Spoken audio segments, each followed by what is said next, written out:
नमस्कार मेरे प्यारे दोस्तों। आज हम कक्षा 9 की कहानी भाग शुरू करने जा रहे हैं, जिसमें प्रथम कहानी है पंच परमेश्वर, जो कि मुंशी प्रेमचंद के द्वारा लिखित है। तो चलिए समय को बर्बाद ना करते हुए इस कहानी को शुरू करते हैं।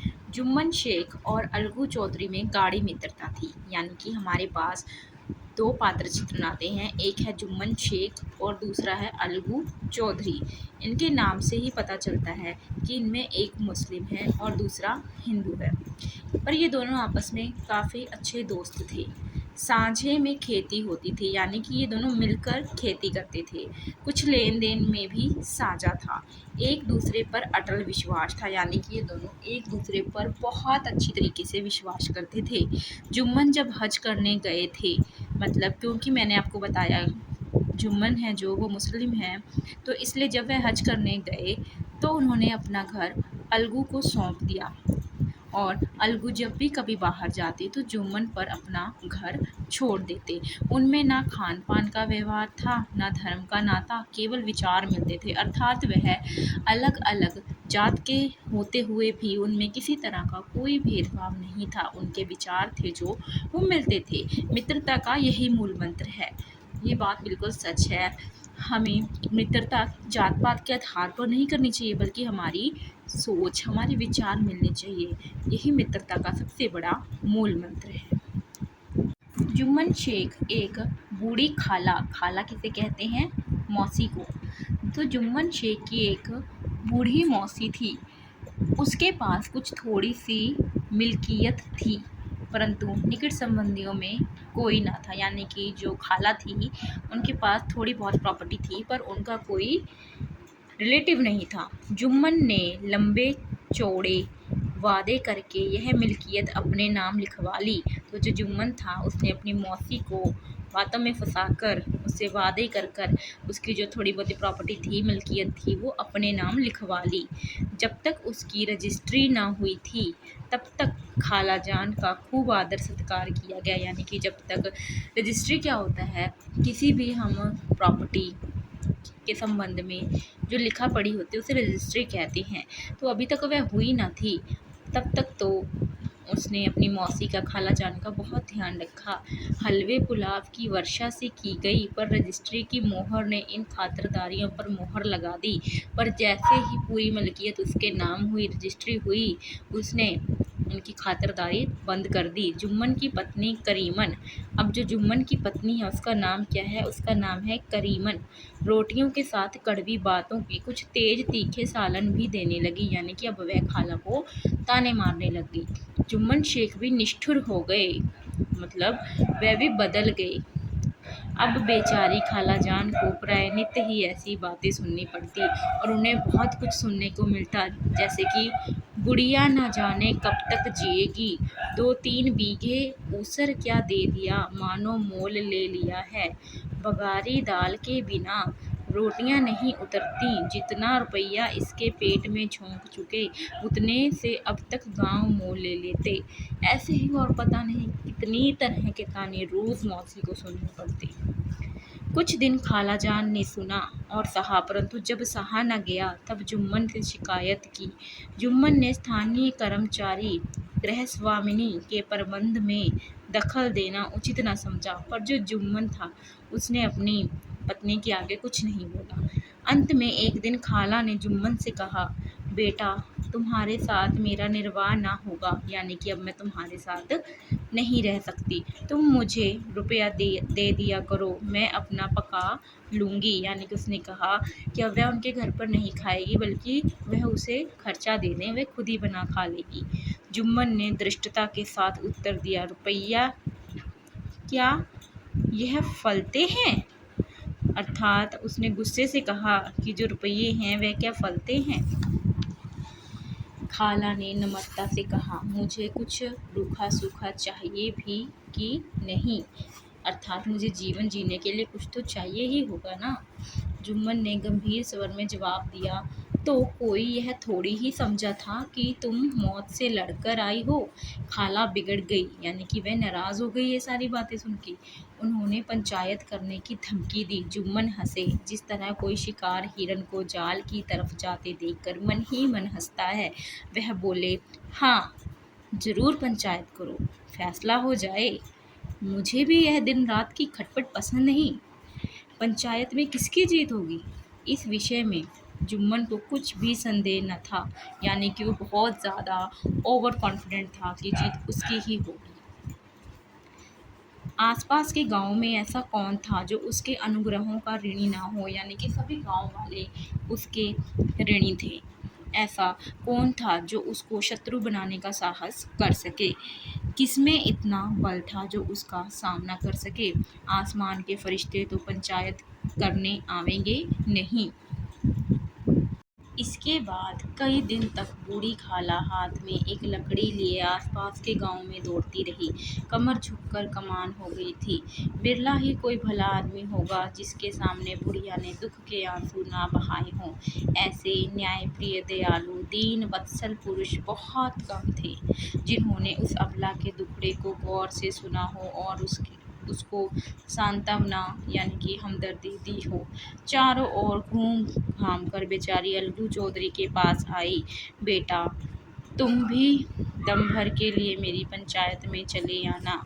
अलगू, यूँ आने को आ जाऊंगा मगर पंचायत में मुंह ना खोलूंगा। खाला, क्यों बेटा? अलगू, अब इसका क्या जवाब दूं? अपनी खुशी, जुम्मन मेरा पुराना मित्र है, उससे बिगाड़ नहीं सकता। खाला, बेटा, क्या बिगाड़ के डर से इंसान की बात ना कहोगे? हमारे सोए हुए धर्म ज्ञान की सारी संपत्ति लुट जाए तो उसे खबर नहीं होती, परंतु ललकार सुनकर वह सचेत हो जाता है, फिर उसे कोई जीत नहीं सकता। अलगू इस सवाल का कोई उत्तर न दे सका, पर उसके हृदय में ये शब्द गूंज रहे थे, क्या बिगाड़ के डर से ईमान की बात ना कहोगे? संध्या समय एक पेड़ के नीचे पंचायत बैठी। शेख जुम्मन ने पहले से ही फर्श बिछा रखा था। उन्होंने पान, इलायची, हुक्के, तंबाकू आदि का प्रबंध भी किया था। हाँ, स्वयं अलबत्ता अलगू चौधरी के साथ जरा दूर पर बैठे हुए थे। जब पंचायत में कोई आ जाता था तब दबे हुए सलाम से उसका स्वागत करते थे। पंच लोग बैठ गए तो बूढ़ी खाला ने उनसे विनती की, पंचों, आज 3 साल हुए मैंने अपनी सारी जायदाद अपने भांजे जुम्मन के नाम लिख दी थी। इसे आप लोग जानते ही होंगे। जुम्मन ने मुझे ताहयात रोटी कपड़ा देना कबूल किया था, यानी कि जुम्मन ने मुझे सारी उम्र रोटी कपड़ा देने का वादा किया था। साल भर तो मैंने इसके साथ रो धोकर काटा, पर अब रात दिन का रोना नहीं सहा जाता। मुझे ना पेट की रोटी मिलती है न तन का कपड़ा। बेकस बेवा हूँ, कचहरी दरबार नहीं कर सकती। तुम्हारे सिवा और किससे अपना दुख सुनाऊं? तुम लोग जो राह निकाल दो उसी राह पर चलूं। मैं पंचों का हुक्म सिर माथे पर चढ़ाऊंगी। रामधन मिश्र, जिनके कई असामियों को जुम्मन ने अपने गांव में बसा लिया था, बोले, जुम्मन मियाँ, किसे पंच बदते हो? अभी से इसका निपटारा कर लो, फिर जो कुछ पंच कहेंगे वही मानना पड़ेगा। जुम्मन को इस समय सदस्यों में विशेषकर वे ही लोग दीख पड़े जिनसे किसी न किसी कारण उसका वैमनस्य था। जुम्मन बोले, पंचों का हुक्म अल्लाह का हुक्म है। खाला जान जिसे चाहे उसे पंच बनाए। खाला ने चिल्लाकर कहा, अरे अल्लाह के बंदे, पंचों का नाम क्यों नहीं बता देता? कुछ मुझे भी तो मालूम हो। जुम्मन ने क्रोध से कहा, अब इस वक्त मेरा मुंह न खुलवाओ, तुम जिसे पंच चाहे बना लो। खालाजान जुम्मन के आरोप को समझ गई। वह बोली, बेटा, खुदा से डरो। पंच ना किसी के दोस्त होते हैं ना किसी के दुश्मन। कैसी बात कहते हो? और तुम्हारा किस पर विश्वास न हो तो जाने दो। अलगू चौधरी को तो मानते हो, लो मैं उन्हीं को सरपंच बनाती हूँ। जुम्मन शेख आनंद से फूल उठे, परंतु भावों को छिपाकर बोले, अलगू ही सही, मेरे लिए जैसे रामधन वैसे अलगू अलगू इस झमेले में फंसना नहीं चाहते थे। वे कन्नी काटने लगे। बोले, खाला, तुम जानती हो कि मेरी जुम्मन से गाढ़ी दोस्ती है। अर्थात जो खाला जान है वो जो जुम्मन शेख के परम मित्र हैं। अलगू चौधरी उन्हें सरपंच बनाने की बात करती है, जिसे सुनकर जुम्मन शेख तो खुश हो जाता है, पर जो अलगू चौधरी है वो अपने आप को इस झमेले में नहीं फंसाना चाहते, इसलिए वह ना नुक्करसी करने लगे। खाला ने गंभीर स्वर में कहा, बेटा, दोस्ती के लिए कोई अपना ईमान नहीं बेचता। पंचों के दिल में खुदा बसता है। पंचों के मुंह से जो बात निकलती है वह खुदा की तरफ से निकलती है। अलगू चौधरी सरपंच हुए। रामधन मिश्र और जुम्मन के दूसरे विरोधियों ने बुढ़िया को मन में बहुत कोसा। अलगू चौधरी बोले, शेख जुम्मन, हम और तुम पुराने दोस्त हैं।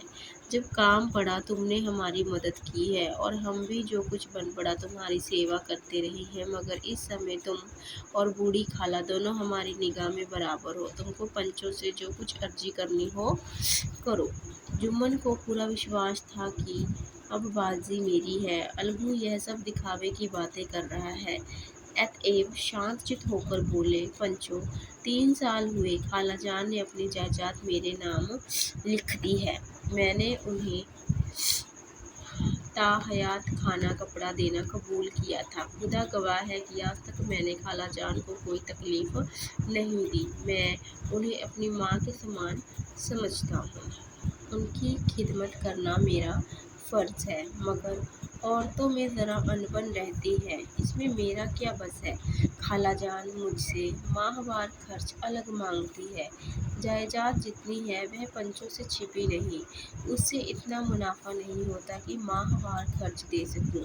अलगू चौधरी को हमेशा कचहरी से काम पड़ता था, अतएव वह पूरा कानूनी आदमी था। उसने जुम्मन से जिरह शुरू की। एक एक प्रश्न जुम्मन के हृदय पर हथौड़े की चोट की तरह पड़ता था। रामधन मिश्र इन प्रश्नों पर मुग्ध हुए जाते थे। जुम्मन चकित थे कि अलगू को हो क्या गया। अभी यह अलगू मेरे साथ बैठा हुआ कैसी कैसी बातें कर रहा था। इतनी ही देर में ऐसा काया पलट हो गया कि मेरी जड़ खोदने पर तुला है। न मालूम कब की कसर यह निकाल रहा है। क्या इतने दिनों की दोस्ती कुछ भी काम न आवेगी। जुम्मन शेख तो इसी संकल्प विकल्प में पड़े हुए थे कि इतने में अलगू ने फैसला सुनाया। जुम्मन शेख, पंचों ने इस मामले पर विचार किया। उन्हें नीति संगत मालूम होता है कि खालाजान को माहवार खर्च दिया जाए। हमारा विचार है कि खाला की जायदाद से इतना मुनाफा अवश्य होता है कि माहवार खर्च दिया जा सके।